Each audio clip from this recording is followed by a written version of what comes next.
Okay.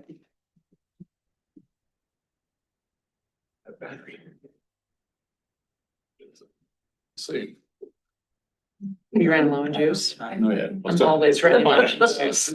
I've almost never operated 100%. She saw the snow coming down this morning, was I mean, like, today is an 85% day, tomorrow is a 45% day, you know. Superintendent is not gonna take action.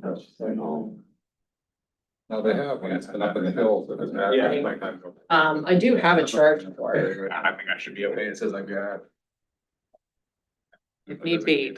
Yeah. Yes. Does it take you this? Yep. Okay, well, if you need it, it's right here. Let me know.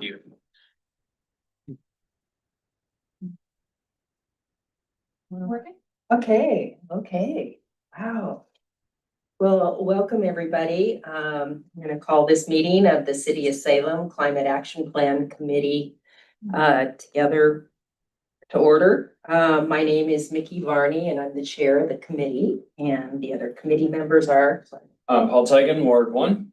Shane Matthews, Ward 3. Vanessa Nordyke, Ward 7. Thank you. And could we go around and introduce staff real quickly? Thank you. Juliana Douglas, Climate Action Plan Manager. Janelle Valdez, Staff Assistant for Public Works. Kevin Tebow, Management Analyst, Public Works. Brian Martin, Public Works Director. Jason Boyd, Acting Assistant Director. Thank you. Thank you for being here in your new capacity. Pleasure. Did I hear Dr. Chandler retired? Yes, ma'am, he did. I don't recall receiving an invitation to the retirement, but. Oh, we had quite the shindig for him last week, or 2 weeks ago. I can't remember what it was. Yeah, 2 weeks ago. Right. Please send him my regards if you. Oh, he's still calling. He's still calling. He's still checking in. Okay. Retirement was more of a suggestion, I see. Yeah, sure, for sure.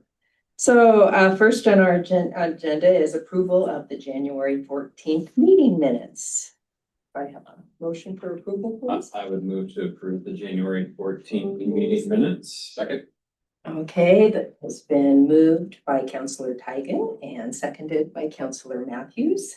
Everyone had a chance to review them? Okay. All in favor? Aye. Aye. Any opposed? Okay, motion passes.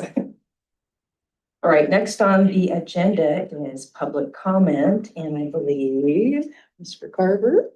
Which way should I face? The camera's right there. Back face that camera? Yep. Okay. Okay, so wherever you're, Maybe if I'm over here. we could find a spot. I thought we used to have a camera Yeah. that went to the podium. We do, I can switch that if you'd prefer. This is fine. We can. Sure, Bill and whatever people- works. I see him, I see his. I submitted in for there. the record my comments. Do you want a copy of that? Or another copy? Um, No, this is not, I'm not gonna talk about this. My comments, I submitted in writing. They just highlight some interesting elements and we support the work plan. That's the bottom line. okay. What I'm here to talk about is Senate Bill 1541. Mhm. And 1541 is a way for cities and counties in Oregon to get funding for climate resilience. And it's unfortunately become a partisan issue, and the business community, like farmers and ranchers and forest owners, seem opposed to it or testified against it in the hearing. It's now in Ways and Means, so it passed out of the Wildfire and Natural Resources Committee on a party line vote. And that's really not, that doesn't make any sense, because the major testimony against it was that creating this fund and assessing the 100 largest fossil fuel companies that caused the climate damage was going to raise fossil fuel prices in Oregon.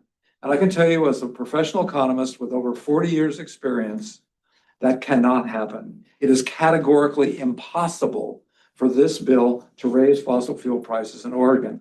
What it does is assesses fossil fuel companies based on their emissions between 1995 and 2024. And that is a past thing. That's a fixed cost. They'll pay it or not. It'll be fought out in the courts. But past fixed costs cannot affect market prices. Market prices occur where the demand and supply curve intersect. That's economics. That's the most, if you want to train a parrot to say demand, supply, then that you have an economist. And so the supply curve is what's called, it's a cost curve. It's the cost curve of forward costs of producing another unit of product. That's what determines prices. If prices are below that, then companies can't produce at all. They lose money on every unit.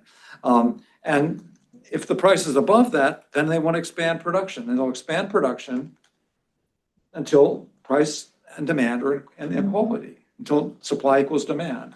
And so it cannot raise prices for anybody.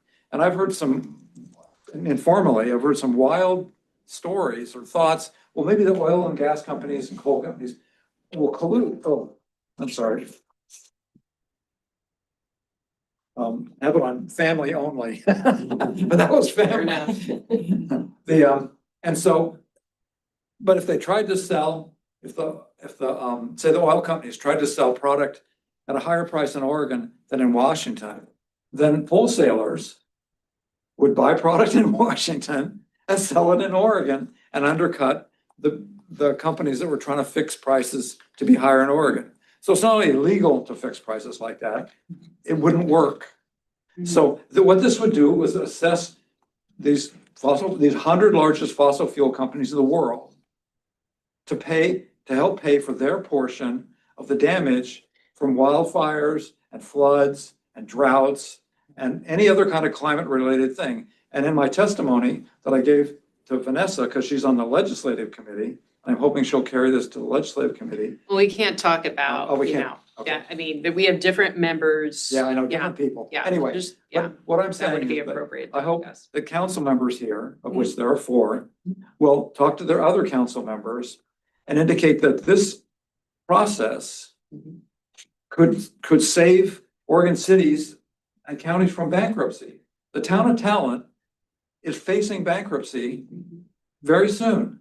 They lost 36% of the houses in Talent from the 2020 fire. They didn't rebuild. And these fires, like the one that happened in Altadena, I lived near Altadena for several years. My sister owns a house right near Altadena. And that was not a wildfire. That was an urban fire. These windstorms that are coming just create incredible firestorms. And that's what we face. These, like the 2020 fire, that was the winds that made that such a ferocious fire. So we need the fossil fuel companies to pony up money for the damage they caused us. If your neighbor throws an apple over the fence. I'm sorry, it's been over 3 minutes. Oh, sorry. But your testimony has been really great. Thank you Okay, so anyway, much. we need money to pay for these programs like the Task One. And this is a way for the cities and counties to get funds to pay for resilience. Thank you, Phil. Thank you. Thank you very much. Let's put down some more notes here. All right, moving on, our first discussion item or action item is the Bloomberg Youth Climate Action Fund and Youth Engagement. Juliana, go ahead with updates. This is really exciting. Yeah, so when Councilor Barney and I were in Rio, one of the features of that conference was some of the communities that had been previously awarded this grant from Bloomberg Philanthropies for Youth Climate Action Fund. And these are to have micro grants for youth ages 15 through 24 and them enacting some climate solution strategy. It's for $50,000 and those would sub-award grants between around 5 to 12,000. The Bloomberg Philanthropies assumes that it'll be about half of a full-time equivalent. But we have a lot of efficiencies built in because we have the CAP committee and there's also some other small grants that our stormwater gives out. So we could have a little bit less of a staffing burden from it, but it would still mostly be on me. And then they're looking to award 300 cities for this round of funding. And we would be notified in March, and then successful spend down of year one funding would enable a second year of that $50,000 funds. So this is something that we would probably need a evaluation committee for, but other than that, it would be really helpful to kind of catalyze youth involvement in the climate action plan. And then here I've included a photo from Boise, Idaho. One of their programs was a mural. A lot of the other programs are fantastic. They just don't photograph as well. They have ones that are like supporting micro gardens on roofs, things like that. So it really can be whatever the youth envision as their nexus to climate action. So it really has a lot of flexibility, and we have 183 strategies already. So I'm sure that that could speak to somebody's heartstrings on each and every one of those strategies. So we'd have the opportunity to move progress in a lot of ways that we currently don't have that nexus at. Well, this is an exciting opportunity. I remember Councilor Barney and I participated in a tree planting ceremony out at Yoshikai Elementary School. And so when I think of potential climate solutions for our youth to get involved, that can be within that $50,000 grant that is suitable for ages 15 to 24. Julianne, I'm sure you have ideas, but one that comes to mind is to address the heat deserts, especially in Northeast Salem, which was why we selected Yoshikai Elementary School for that very reason. And Mylon, our urban forester, and city staff came out to assist with the planting, just to make sure, you know, there's a right way and a wrong way to plant a tree. You want to make sure you have, you know, adequate, you know, depth and width so that the roots can grow. You want to select the appropriate tree that's indigenous to the area, and that will not require constant upkeep.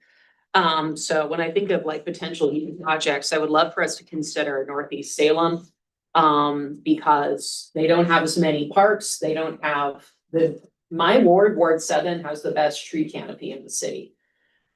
So while I always love to promote Ward 7, I know that globally, as part of the climate action plan, I can't think only of my corner of Salem. So as we pursue this, I would love to consider perhaps there's a science teacher at McNary that we could reach out to. I know that's just my knee-jerk reaction, but I'm sure there are plenty of other great ideas out there. But all I'm trying to say is I'm excited. Let me know how I can be supportive. So just one, so would this be for City of Salem specifically area, or would this be open to all Salem Kaiser School District, or who would be eligible as far as for the grants? We would have to create that selection. I assume that I would probably do a mishmash if it were my selection. I would say residing in City of Salem. If it's an infrastructure, I would say City of Salem proper, but for students to be able to apply from outside the city if they have like Salem Kaiser School District type of involvement. And then evaluation committee, would that be something that's, who would be made up of the evaluation committee? I guess, would it be counselor related? Would it be public related? Would it be student related evaluation committee? So that all those could be good ideas. Nothing has been set in stone. Part of the reason I'm bringing this up is so then I can get some direction. If CAP committee members wanted to volunteer their time for this, or if they wanted to support staff in doing this, or if they wanted it to be community members. I wanted to open that up for what would be considered. And on this, I do want to just tie back into, we really want to spend down those funds quickly. So from that perspective, I might say for year one in particular, it might be more beneficial to have it be mostly staff and maybe a community member or a counselor member or two, but just to kind of streamline that process, especially for that first year, to ensure that we spend down those funds as quickly as possible. What's the deadline to spend down this year? So if awarded, we'll get that notification in March, and then it's a 1 year. So I'm assuming that the funds will be dispersed end of March, beginning of April. So then they would have to be spent down within a year of that. Go ahead. Last question, just on the FTE piece. So it says for, 0.5 FTE, but you feel like you can absorb that within your structure already? Okay. This seems, I mean, I think it's probably a lot of work on you to do this, but as long as you feel like you're capable to do that, this seems like a fantastic opportunity for us to snag some free money. I really miss working with the youth, and this Okay. would be a really great opportunity to get that jump started. I agree. I think Counselor Matthews had a great idea to involve youth in the project selection as well. I think that's a cool idea. I'm sort of reminded of the conversations we saw at Willamette last year and just the amount. We know that there's, especially up to ages 24, there's a lot of community members who are interested in seeing this sort of activity on the ground and something you can see and touch. And even if a mural is just a piece of art, it's something that I think is really emblematic of people's desire to see something in the community. So it's great. Yeah, just to piggyback on that, I believe, Juliana, you've gone and spoken to some Willamette University students about our climate action plan. Is that right? Annually, we have a ongoing partnership with that I think it's the capstone at this point, so I think it's their final project, and that was the same class that Counselor Tigan visited at the end. And I actually, cool thing, one of the students who presented there is actually one of the City of Salem's Public Works employees, so Oh, cool. really cool pipeline. Nice. That is wonderful. That's great. Yeah, there's lots of opportunity there. I presented on the CAP plan to, I think it was Professor Meyer, and I'm forgetting the other professor's name. Buttersworth. Pardon? Buttersworth. Buttersworth, thank you. So yeah, I mean, that could be something that we could plug and play pretty easily. Okay. We also have partnerships with Chemeketa, and there's some school district interplays too. So we have some folks that we would be happy to work with. Our the environmental education program within stormwater and water, they have a lot of those connections with the school district as well. And so they do a annual summer camp. So we were talking about how we could possibly overlap these projects. Oh, there's so many possibilities. Do you need a motion, or what you guys just you're barreling through? We already applied for it, had a very quick turnaround, so this is me informing you, and if there were any concerns, wanted to get those addressed up front. Well, Yeah. I think since it's included in our work plan for the coming year that we'll be talking about, I think,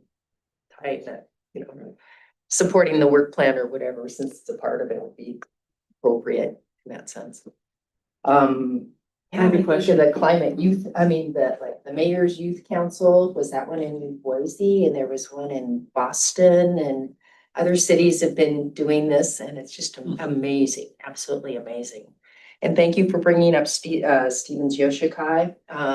That's an annual thing. The next date will be April 24th, and we're good to gonna know. be celebrating our Tree City USA, and there will be a representative there from the Arbor Day Foundation. So yeah, and it was so exciting to see all the students out there helping us plant trees. It's real fun. So it sounds like, have you already applied with a specific project in mind for this grant cycle? So we just apply for it, the youth come to us and we sub-award those micro grants. Okay, all right, cool. When did you say we'd find out if we got it or not? March. I love that mural. That is perfect. That's in Boise, you said? Anything else? Well, thank you. That was a good discussion. Really good ideas too. I do like the idea of youth involvement. So next on our agenda is the review of our annual report. And I wanted to say how much I really appreciate this annual report. It's such a great reference document. Anyway, go ahead. So in an effort to reduce paper waste, I do have a QR code for anyone who needs that, but otherwise there is a copy also on the calendar for the city. So go ahead and jump right in. The main metric that this report provides is where the strategies are at in terms of progress. So not started yet, that we want to go down over time, and the trend that we're seeing is it going down over time. In progress was added in 2024 to separate out the strategies that are in a maintenance phase from those that are going to require additional maintenance moving forward. And so we have those increasing in number, are ongoing. We also want to see those increasing, and they are bouncing back from that separation. And then completed, we want those to go up, and not every strategy will be completed. A lot of them will stay in that ongoing phase. And then the only one that is not the trajectory that we want is under review. And those ones are the category that I put for items that are sticky but not in my house. So these are ones that are under legal review from state or federal. And it is unsurprising to me that that one went up. But again, very small numbers, not super concerning. If it was a more substantial proportion of the overall strategies, that would be a different conversation. But at this point, it is not the desired direction, but it is not concerning to me. So, Okay. and then we have our, so this is the 2025 work plan, just moved into a little bit easier to digest format with the strategies and the progress of all of those. The main parts of this is that all of the items in the 2025 work plan had made progress. And all of these items we've discussed in the CAP committee over the last year. Were there any comments or questions from this section of the report? I love this table. I love the tables we have in here that just show progress at a glance, so many things and what we've accomplished, and then it has more details. Now I love this table very much. The only thing I would suggest long-term, and this may be early in the process, but is just, you kind of mentioned it, that several of our strategies will kind of be ongoing in perpetuity. And so identifying out for us, just, and this is not beyond this year's, but maybe on next year's annual report of what ones, maybe not specifically, but like what number should we, okay, I think I gotta say this. Basically, if it's gonna stay an ongoing in perpetuity, it's completed, right? I mean, that's where it's at. Like, we may be still working towards this, but as far as our strategy goes, like, it's in the completed phase. So I think you're right to not say it's appropriate to move it to completed, but to be able to define out that, like, okay, these things that are ongoing are going to be in perpetuity. So that is success for us. What I think would be helpful to know how many of these ongoing things we expect to just stay there in ongoing in perpetuity. I love that suggestion. I will, in the next year, I will noodle over how to convey that succinctly and have that in a separate category. Right. Yeah, it's like, I'm going back, like, what is the difference between ongoing and in progress? Like, maybe ongoing is adopted, adoptive and active, adopted and active, or something like that, because we're telling people, this is part of who we are, this is what we're doing. Right. In progress is like, well, we're gonna get to an endpoint and it'll be completed, right? So that. And maybe these already are defined out that way. I suppose that's true. Like, the in progress is things that will have completed. So is it fair to say everything and ongoing will be the things that we continue to do in perpetuity? No, not fair. Okay. All right. So yeah. Okay. Yeah, that's a really good point. Also recognizing that we've accomplished something, but we're still Right. continuing to build on it. Right. Like, our greenhouse gas emissions amounts. Questions? Go ahead. Sorry, there's a bit of a lag between the screens. So our next one is another one of these tables, just going through the different grants, funding and technical assistance from last year. And I did want to call this one out because we had several grants that were revoked, and just understanding that the change in funding landscape, I'm still going to look for federal grants, but more emphasis on state grants and philanthropies, just because that's where the funding for this type of work is right now. And then one of the other comments was regarding the technical assistance awards and how much staff time was spent working towards those. And it it wouldn't necessarily be fair to say that we wasted that time and effort because we're still moving towards different things. We just had a slowdown. So for instance, on the Electrification Coalition, we did spend staff time working on how to streamline getting those charging permits. And so we worked on the timeline process and we worked on the back end of a web page. So we still have those things and they would still be beneficial. And spoiler alert for later, but that award has actually been reinstated. Breaking news last week. But so we have some progress that we can continue to move forward on that. So not all is lost, I guess to say. Any questions on any of the funding?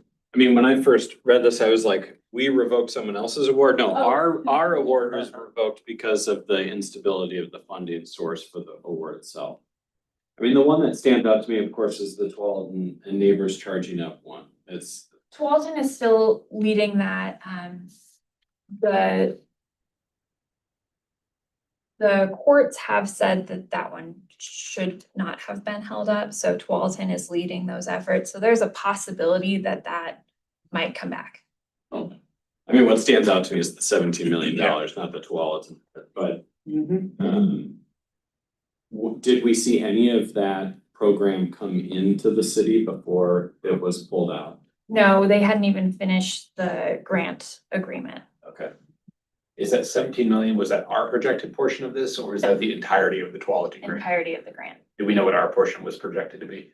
They never gave us a proportion. It would be 25 State courts. courts, Okay. Yeah, Gotcha. mostly in Northeast, wasn't it? Or was it all over? Okay. We hadn't done that part of it yet, so we hadn't put that staff time in yet. Sure, sure. We had some support from University of Oregon. They created a map for us that identified areas that would be most beneficial.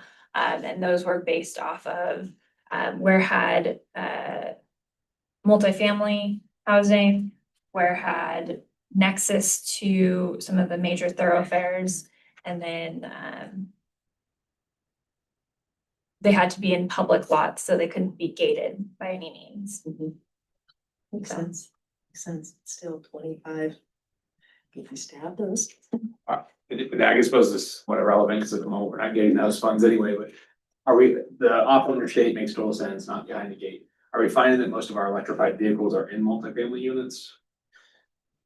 The idea behind when that grant was posted was that people living in multifamily would have the greatest barriers to adopting electric vehicles if they had better access. And so it doesn't necessarily need to be in like a multifamily parking lot. It just needs to be close proximity to multifamily housing. Because the biggest barrier for them would be the lack of readily available access to charging. It's just saying, it's the chicken. We're gonna call this the chicken. It comes first. Let's install some chargers and see if people buy cars. I'm curious about the item that is complete. What was the completion? What was the project? That was the conceptual design for the inline hydro. And what is inline hydro? That is a turbine that goes through drinking water pipes that would, spinning it would generate energy. Okay. So what's the next phase for that, now that conceptual design is completed? So we leveraged that $100,000 as the match component of the one right below that, the 60% design. Okay. So we're working on getting that 60% design. And then again, spoiler alert, but for the work plan for this year, finishing that and then possibly applying for the final round of Oregon Department of Energy Community Renewable Energy Project grants would be what we could do with that. Thank you. And then again, writing this and getting this presented to you all takes time. So we've also neared the completion of the municipal energy master plan. We're just working on closing that one out. So we have that final project that'll be going to council soon. I just add one thing on the inline hydro. So one of the places we're looking at is below Friends and Reservoir out in the city of Turner. The reservoir sits very high up on a hill. So the pressure of the water coming down, you know, if there's a turbine in that water line could create power.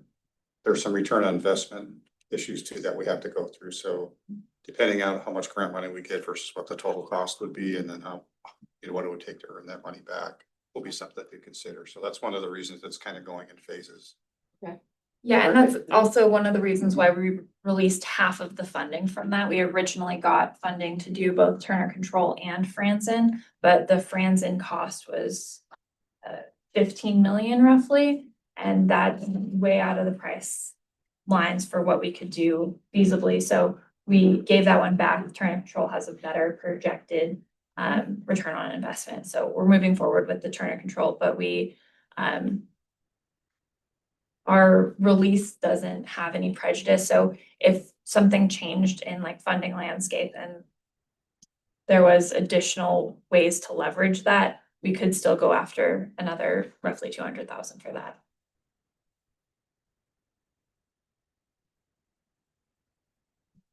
And then part of the annual report included things that I get to take credit for that I had nothing to do with. So some of the climate action plan strategies involve other departments and divisions. So one of these items is on-street paid parking. So we get to have that as ongoing on on the chart, but that one was led by urban development. And then our transportation or our traffic engineers have been working with Chariots and providing the transit signal priority. And so they've been enhancing the speed of buses.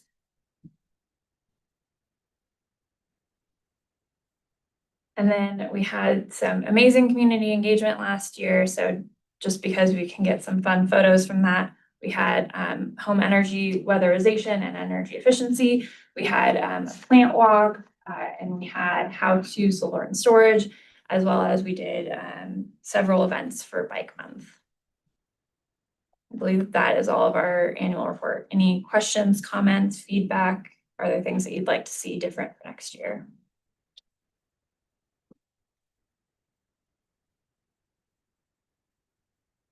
I love seeing it all in one place. It's great. Yeah, the feedback is for me very positive. Did a great job and it reflects our year of really good work. You know, despite what could be, you know, day to day a challenging landscape. I think it's great to show how much local action can happen. So thank you. Amen. Appreciate this a lot. So much.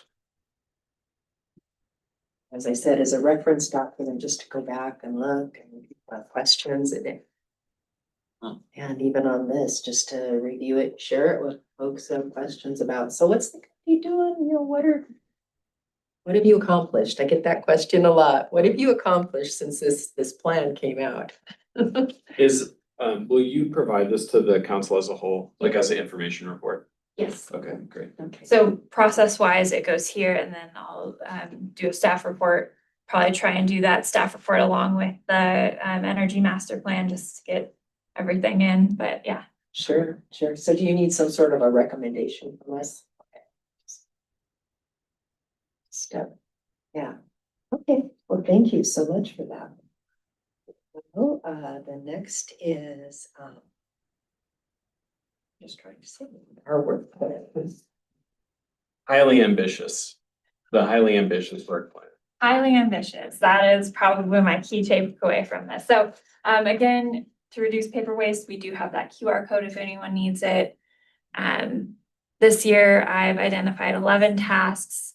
5 of these are new projects, programs, policies. 6 are continuing on, and this addresses 24 CAP strategies. Just for reference, last year we did 14 CAP strategies. So, and with this, I also put in the disclaimer, I would still like to be able to be flexible to pursue grant opportunities and any low-hanging fruit. That includes opportunities to collaborate with folks to enhance capacity. Sometimes, again, some of the climate action plan strategies can be done by folks other than me, and that is fantastic. It means that I can spend my time and effort and energy on other strategies. And then some of these strategies identified are dependent on funding. And so we can go after grants, but if there's no money there, I'm not saying that we necessarily will move forward. It might just be we try again later. How would, I'd like to go through this. Do you want to go through them one by one? Oh, I guess we're going to that. Okay. We got, I see a slide. I deck. see. All right. Great plan. So first one, and probably the one that we've worked the most on, the City of Salem's collaborating with Marion County Public Health, as well as Willamette University, some community-based organizations. We've looped in ICLEI, and we are actively working towards pursuing some funding. Heat mapping is looking at how heat is experienced in our community. This is kind of the top of the line when it comes to doing a map. How this is done is it's a one-day campaign. We use NOAA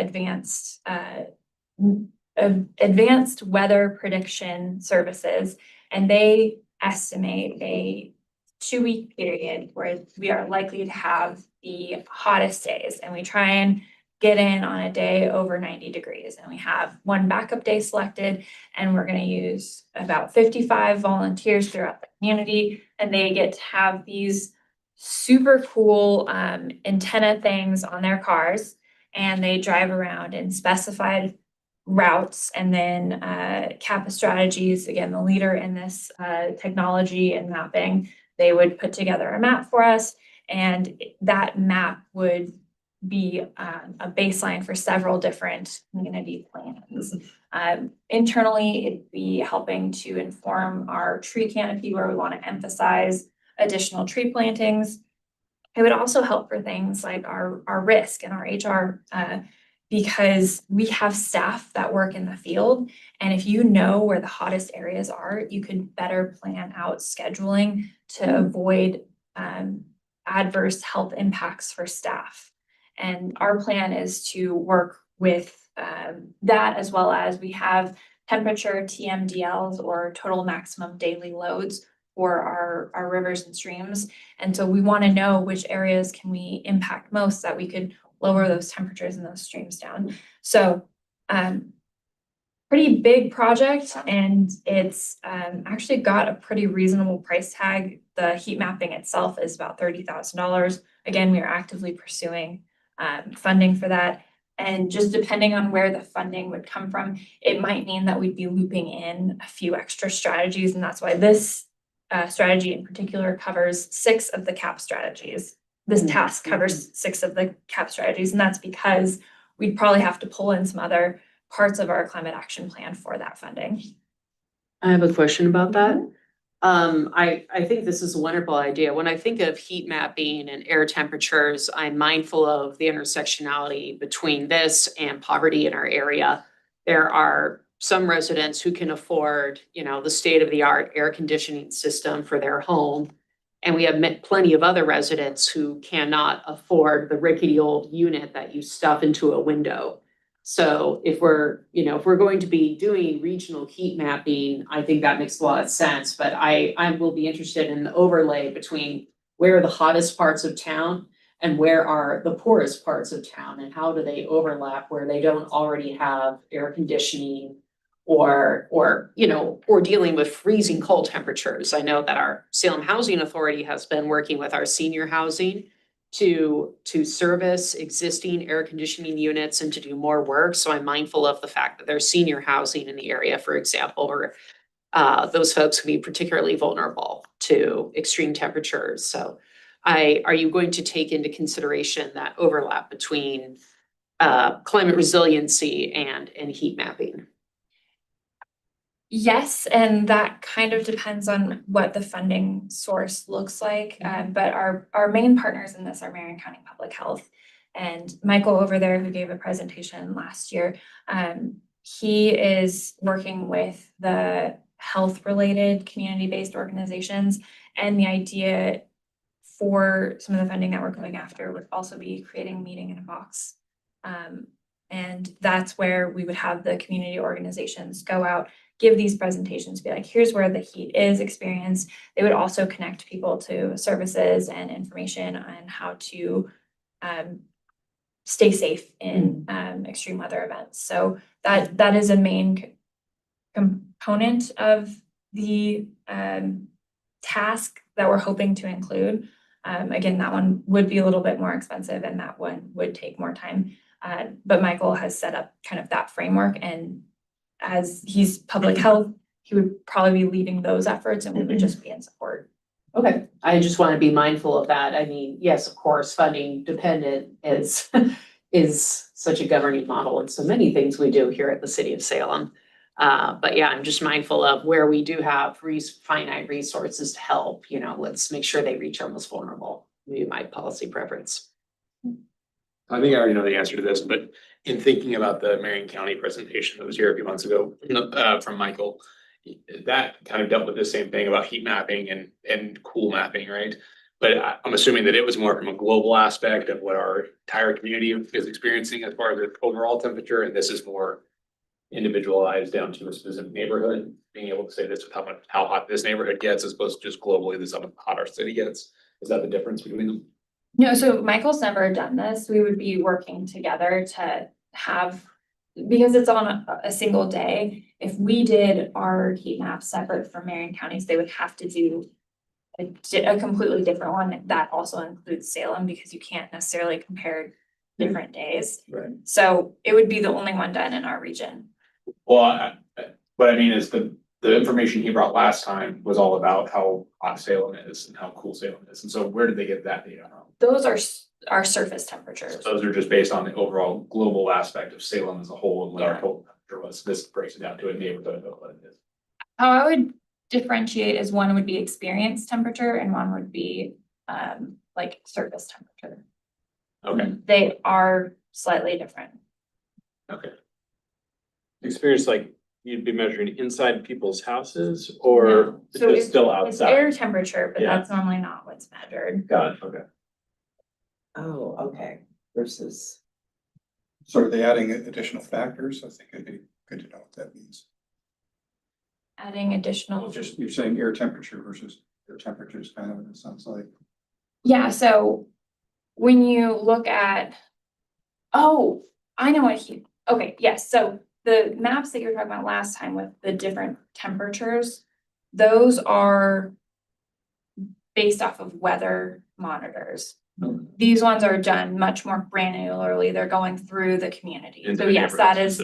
that is different. The other ones that there are available is ground temperature, so they use like radars to get that, and that's a different temperature than what you'd experience in like an air temperature situation.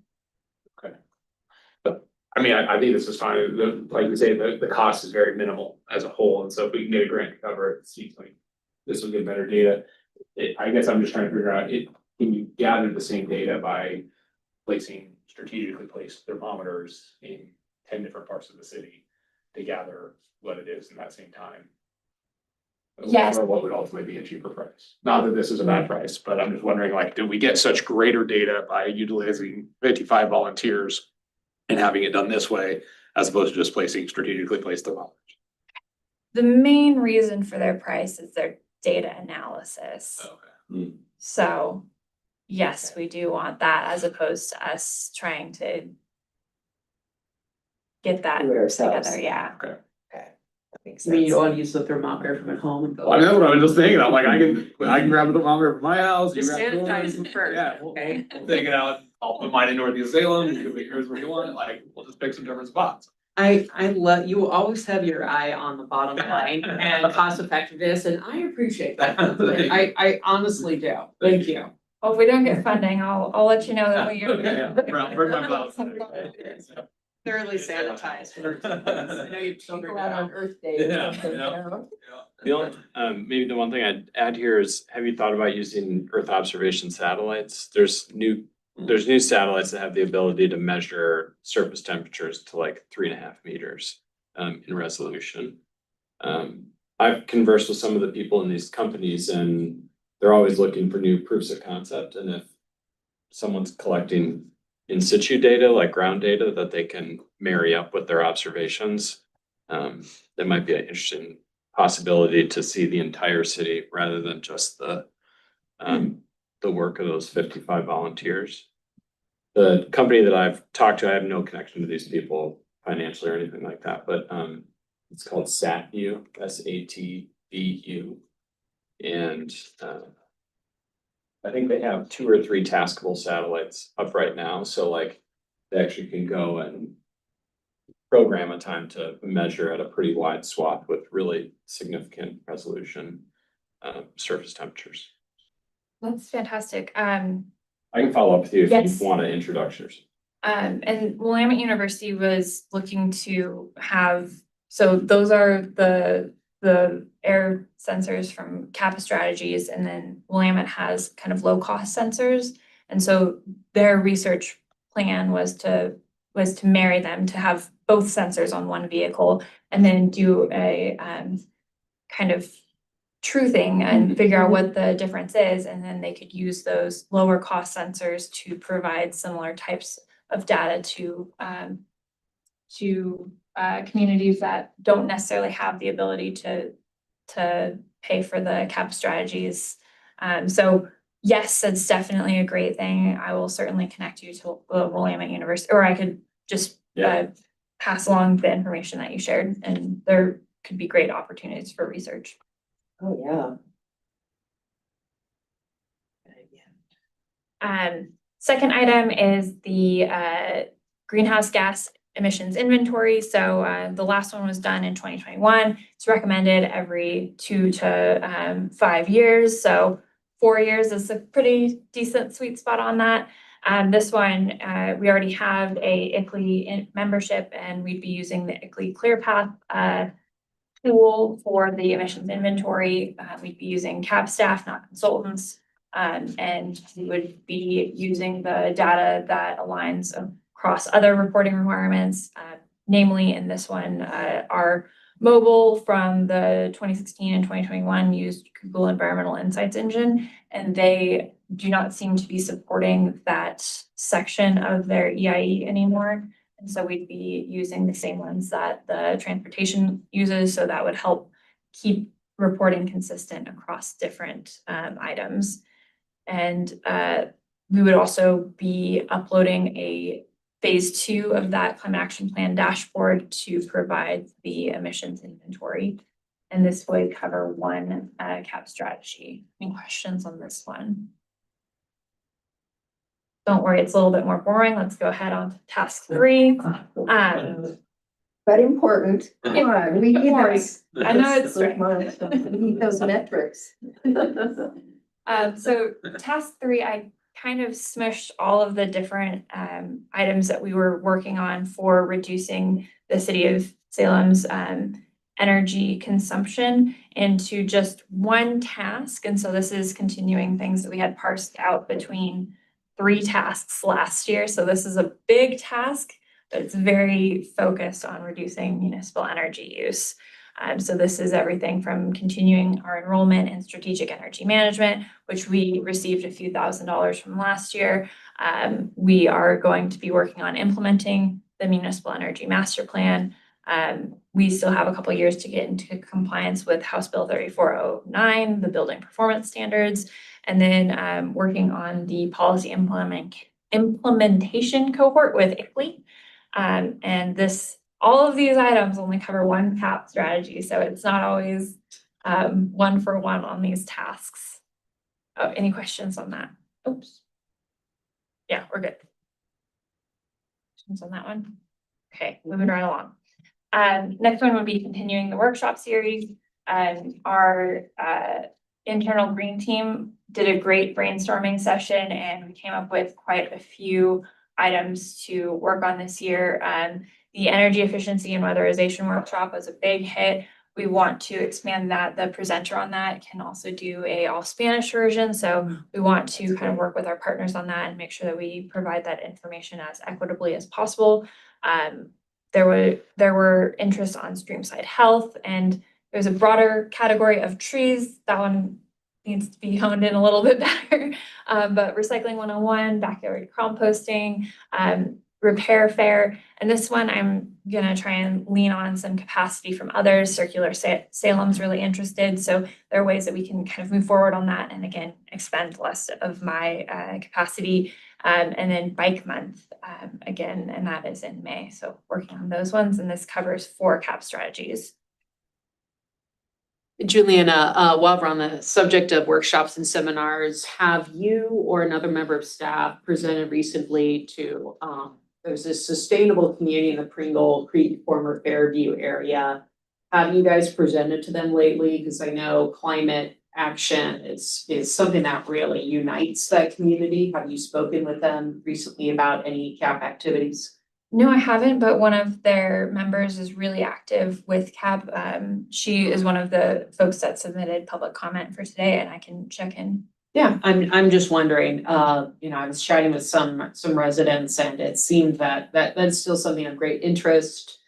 They also, because they still have a lot of mature trees surrounding their area, they're always concerned about fireworks and summer wildfires and other things and putting their homes at risk. So I think there's interest in maybe having our fire chief come out to talk about that side of things.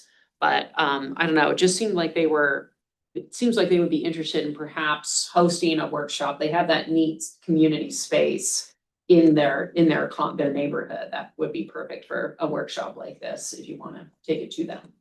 Just a thought. Yeah, thank you so much. Yeah, you got it. Can I ask about Streamside Health? What does that encompass, or the kind of focus of that? So some of the folks in our green team include people who are worried about the emerald ash borer. So we thought it would be a good opportunity to kind of promote opportunities for folks that live near streams to be part of the solution in combating the emerald ash borer. Okay, So that, again, that one probably needs a bit more refinement. sure. but- Sure. I just didn't know if it was healthy riparian areas, it tied into clean streams a lot, you know. Okay. Yes, thanks. all of All those bits and pieces, yes.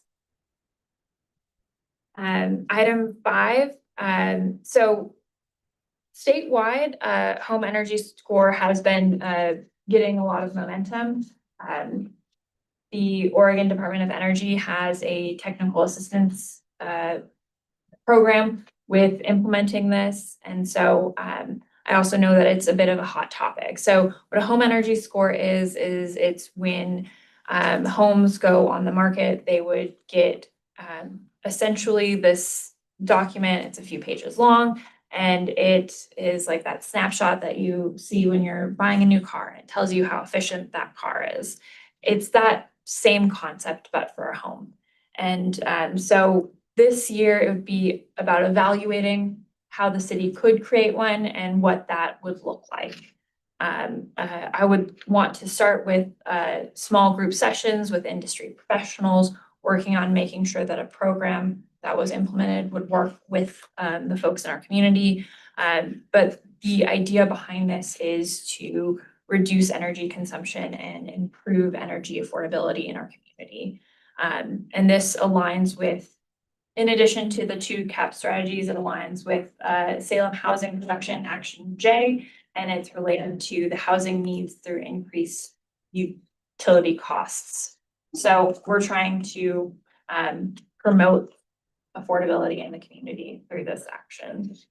Questions on this one? So who would pay, let's assume for a second that you're listing a home, I'm a real estate broker, so let's assume for a second I was listing a home. Who would pay for this assessment? Does the homeowner pay for it? The homeowner would have to pay for this, so this would be an added cost when you're selling your home that you have to pay. Do we know like what the average cost is or something like this? What does this cost? Statewide, it runs between $120 and $300. And there is possibility for some efficiency if the home's already going through an inspection. Right, but then your inspector would have to be energy certified and everything else.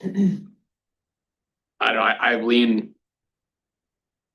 I don't want to say against, because I don't know for sure. I guess I'm a little more on the fence with this one, because the whole intent here is to reduce housing costs. So anything that's adding cost to actually selling the home, or adding cost to building the home, or anything like that, seems like could be stepping in the wrong direction. I get the climate impact. I get that potentially you could have savings on the utility side, or at least a buyer could. But from a seller side, you're incurring additional costs initially.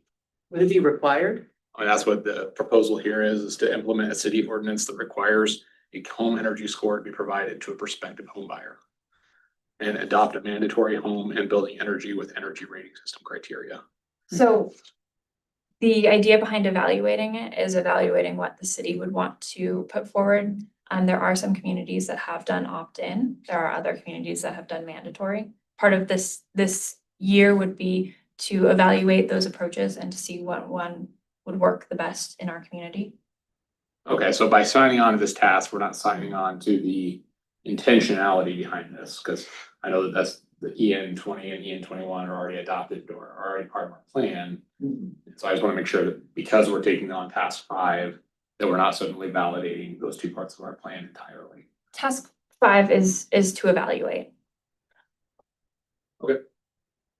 Does this, if we had a program like this, does it unlock any funding for these kinds of improvements? Is there like a statewide program or something like that? I mean, do you know of anything that? Tricky question because it depends, and I hate that answer.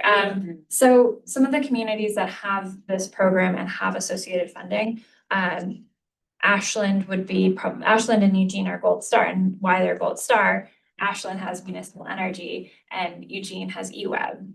And so those utilities have programs that work hand in hand. Got it. And Eugene also leverages some of the UO staffs, and they do home energy audits, and so they can do those for free. Ashland is covering the costs of the home energy scores through the municipal energy portion of their funds. So yes, it can. We don't necessarily have the right nexus for a funding source for that, but Energy Trust of Oregon has a lot of funding that, you know, even going through the process of evaluating a home energy score, there's a lot of overlap between what would be identified in these and what a energy assessment from Energy Trust of Oregon would provide. And so there's a lot of synergy there. What about an equivalent in water? I mean, we have a water utility and an interest in water savings across our housing sector. I do not know of any programs that do that, but I can look into that as part of task 5. Just, I mean, if the thing that makes it work in Eugene and Ashland is their power utility, well, what utility do we have? We have water utility. So just as a pathway, not saying I'm gonna spend your budget, sorry. No, I think that I heard him say that. I we're can hear gonna spend Jason looking. Yeah. No, just a thought, that's all. I think having an option of people getting an energy score, I think that makes total sense. I think, you know, where our goals here seem to sit is more on the seller being required to provide that. I think it being part of a normal buyer's package that they can choose through, right? I mean, traditionally, a seller does not provide an inspection report on their home either. And so I think I'd struggle to say a seller should provide an energy score. I think a buyer's option to get their own energy score on the home or provide their own inspection as they already do makes total sense, but I would struggle to say that it should be on the seller's responsibility to do that. But we can deal with that once, I guess, the evaluation's done. And the other part of moving forward with this is that a lot of larger cities in Oregon are implementing, have either mandatory or voluntary, most of them with mandatory. And I want to be mindful of being ahead of any implementation for state mandates, because that would put us in a catch-up position. I would prefer not to be there. So evaluating it and being ahead of if the state moves towards any statewide implementation of those, I would like to be on that side. Can I ask what our evaluation is actually looking at? What are we evaluating? The community acceptance of a home energy score with industry professionals. It's going to be evaluating the other communities, how they're processing the applications, looking at staff time associated, looking at pathways, looking at some communities, namely Portland, has an enforcement component to that. So what that consists of as well.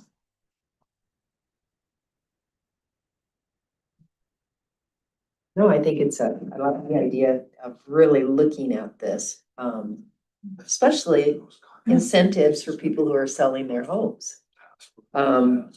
And for people, how does this apply to renters at all?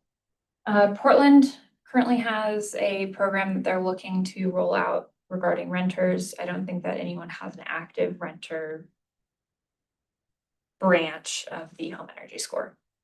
Okay, because I could see how that would be a real benefit for someone who was a landlord in the sense that you could put these improvements in and show that the energy costs are lower and you could rent your place out actually for more, because if someone only has so much money in their budget, I could see how that could provide an incentive. Plus, if the energy costs are lower for the renter, it's more likely they're going potentially to stay there and the landlord will have less costs for switching out with new renters and things. I mean, I think there's some other ways to kind of look at this too. I think there'll be a lot more discussions on this Yeah. with this group before anything goes forward for. Absolutely. Oh, sure, sure. Yeah, I too am concerned about tagging on additional transactional costs for housing in our area. And to me, that would be a transactional cost since it would be happening at the time of sale. So I just want to know who would be on the hook for that financially, how that would impact. I think from a prior city council meeting, there was a staff report saying just 16% of Salem residents can afford a median priced home in the city of Salem, 16. And so it's already out of reach for most people in our city. So it $100 to $300 adds up. It doesn't seem like a lot in and of itself, but that's in addition to all the other costs that come with purchasing a home. So anyway, I would like to see more too. I just want to echo, it's a good conversation, but it sounds like there's more to come on this topic. Well, and I'll say on that, part of my biggest fear on making anything mandatory on the buyer or seller side is we don't control the narrative of cost. And so while it might be $100 to $300, when it becomes mandatory, it's an incentivized for prices to go up on that because it's a requirement. And so why wouldn't an entrepreneuring company take advantage of that? So if we make it mandatory and those prices start to rise on this for any reason, these costs for doing this assessment, the homeowner or the buyer is mandated to do that and pay that cost. And so I have a lot of hesitation on doing anything that we don't control the cost of and mandating. I think optionally makes total sense. I agree with Councilor Varney that there could be potential benefits for a seller, even either doing this from their own volition to be able to say, oh, my home's more energy efficient, Right. or from a landlord. I think that there are potential options of making it a really beneficial thing for anyone that's doing it. But mandatory is always where I kind of get stuck up. Say you're gonna do it and I don't care what the cost is. Makes it really struggle with me. For your feedback on this. Yeah. This has come up lately with who my son is purchasing a home at the end of this month, and I keep asking him, it's in a new development, and there are other places that have been people that have been living in different places.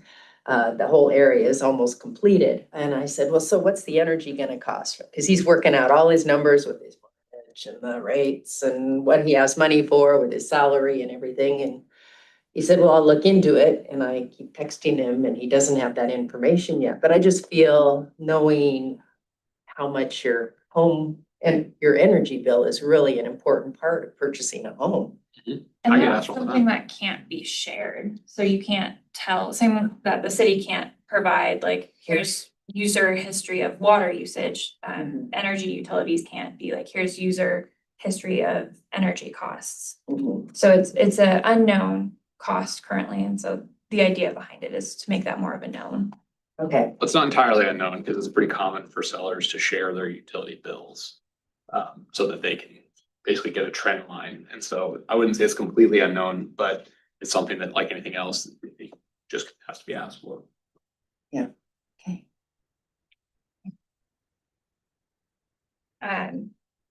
Item 6, so this is supporting sustainable businesses in going through the Green Biz Tracker.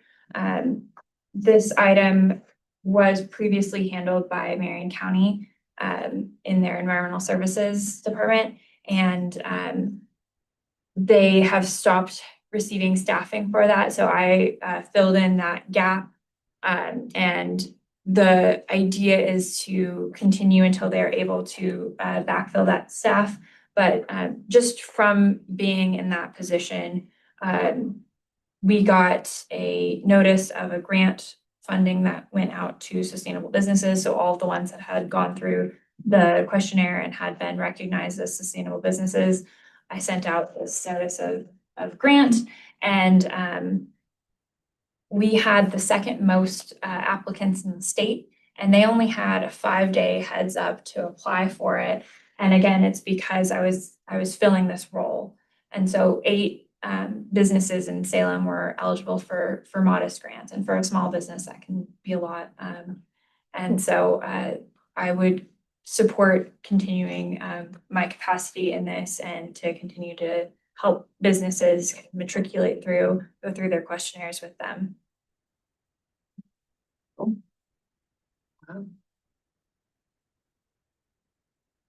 That's exciting.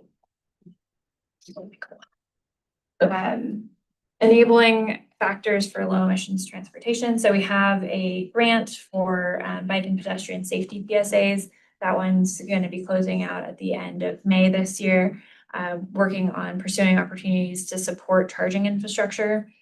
And then hot off the press again, we had the Electrification Coalition's technical assistance reinstated. So we should be able to get that bronze certification for Charging Smart. So very excited about that. Continuing with our renewable energy generation. So this includes the completing out that 60% design for Turner Control. And then looking towards the final round of community renewable energy programs grants. And depending on where that 60% puts us at, that might be for that project, or we might have a different project that we move forward on with that. And then assist on other projects as they rise. The photo here is the Marion Parkade.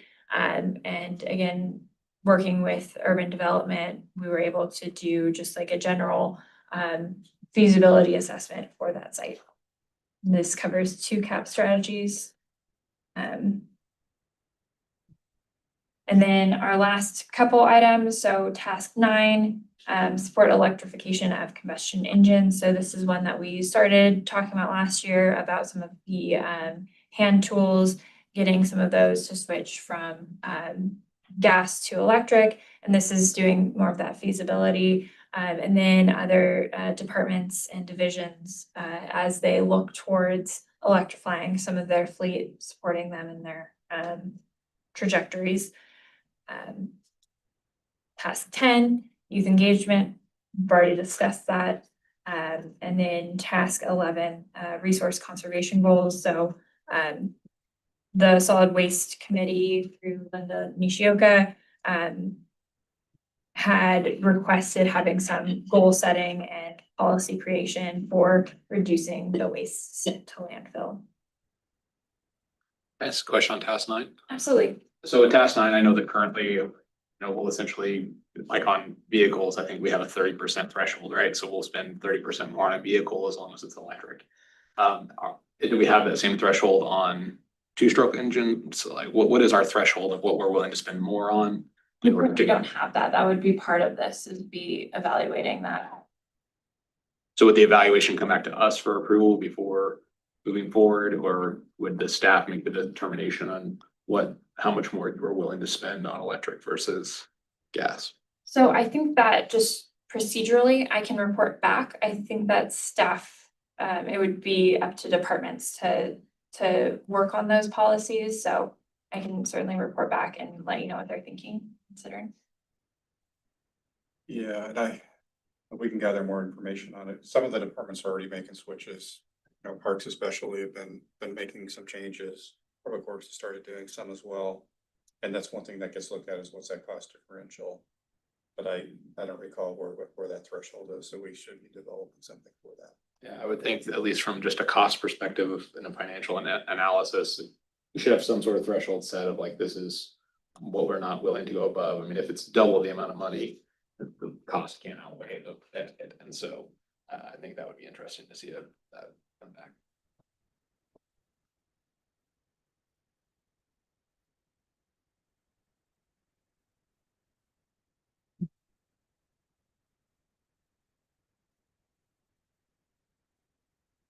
And that was all of our tasks. Any other questions on the work plan for 2026? One question I had brought up at a recent council meeting with the fire chief was about the differentiation and how they're using their vehicle differently.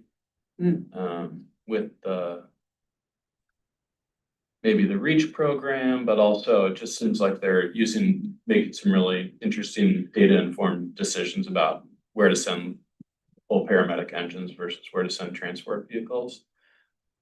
And I had sort of asked him like, if he had reached out to you or if you had reached out to him in terms of a way of trying to quantify the difference in terms of how many miles were driven, in one type of vehicle versus another.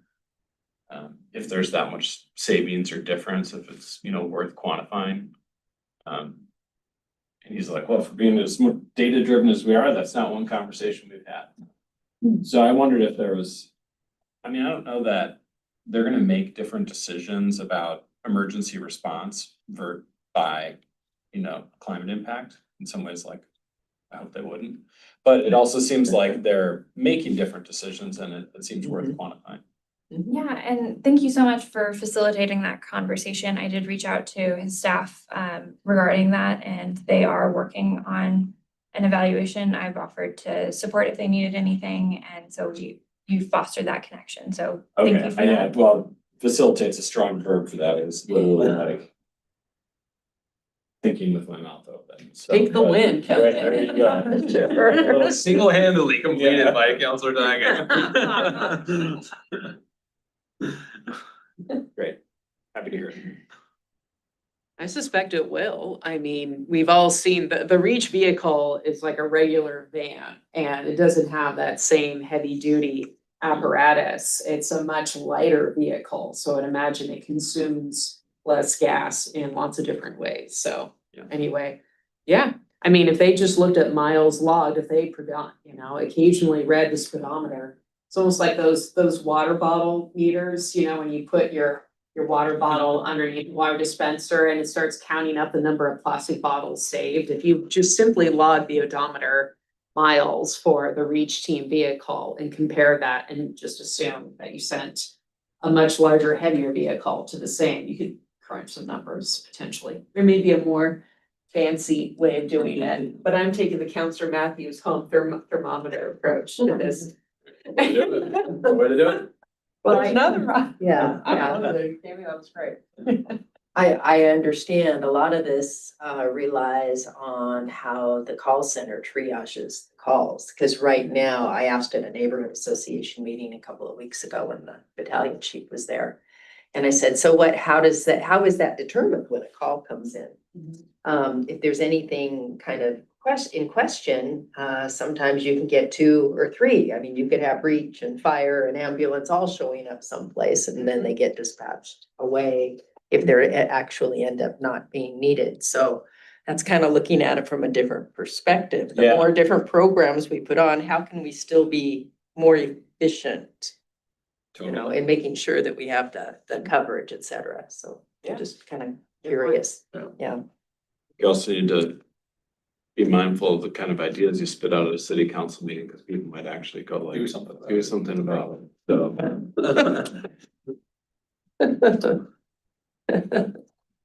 those are the tasks on the work plan. Were there any comments, questions, concerns? It is ambitious, but I think it, look 12 months ahead to next year's report. I think there's a lot in here for people to get excited about, and it already feels like you're laying the pathwork for success in so many of these. So it's great. Yeah, I agree. Be remiss in not saying that Juliana is a team of one. So she's really leveraging her time wisely, and any of the grants that she can bring in really helps the organization, because we're just really funding her position, those grant monies that are funding all the things that we see as accomplishments in the annual report. So her work has been great.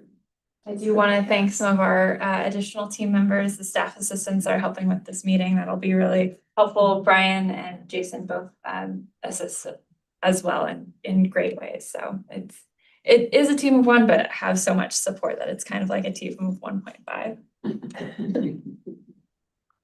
Lots, yeah, you accomplished so much. Was there anything else that we need? We don't need to approve this or anything because it's all going to council. So this one doesn't go to council, Okay. just as there's a committee, there's a required annual work plan, so it's Okay. it's for you all. Okay, okay, I didn't know if that had to be presented as well. Right. It'll be nice to have the information.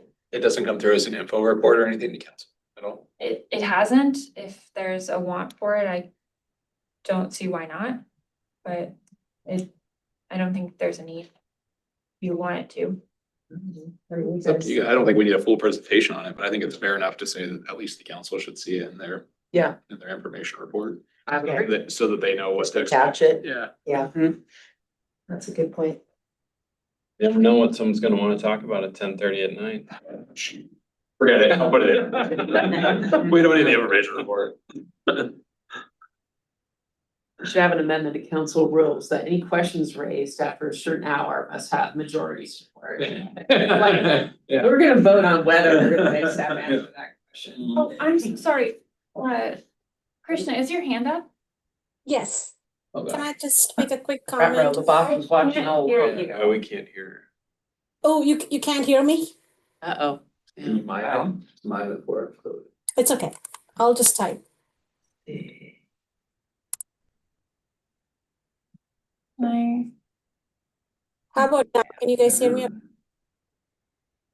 I can't see at all. Sorry. That's okay. It hear me appears now? that you're not muted. Okay, can you try talking again? Is our volume down? That's what she's. I'll go ahead and type. No worries. Krishna, is it something, I don't know if the chat function is enabled, is it something that can be put in the chat in the interim? Is there volume on the overall room speakers that needs to be turned up? I will. I will type. Okay. Your vision. This is the eye exam portion of today's meeting. Yeah. Everything is at full volume on. Oh, God, on my that's board. terrifying. Maybe she's muted. I don't think so.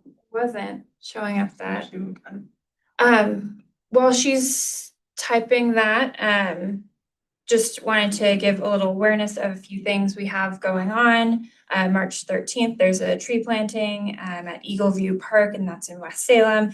There's a children's clothing swap on April 11th at the Center 50 Plus, and that's in support from some of the neighborhood associations and Circular Salem. And then Earth Day event at Oregon Gardens on April 18th. Wow. And our next meeting is on the April 20th. April 20th. That seems appropriate. Yeah. Birthday is the 22nd. It's not the 20th? It was also on the 20th. Oh, it was the 22nd. Maybe I forget that. Thank you, Brian. She's commending Juliana for all her work and practice and her passion and commitment to the work. Oh, City's thank you. City's fortunate to have you, so. Yeah. Thank you. Well, I think that is all I have. Yes. All right, then our meeting is adjourned. Thank you all. Thank you, everyone. Thanks, Juliana. Yeah. Thank you for being here.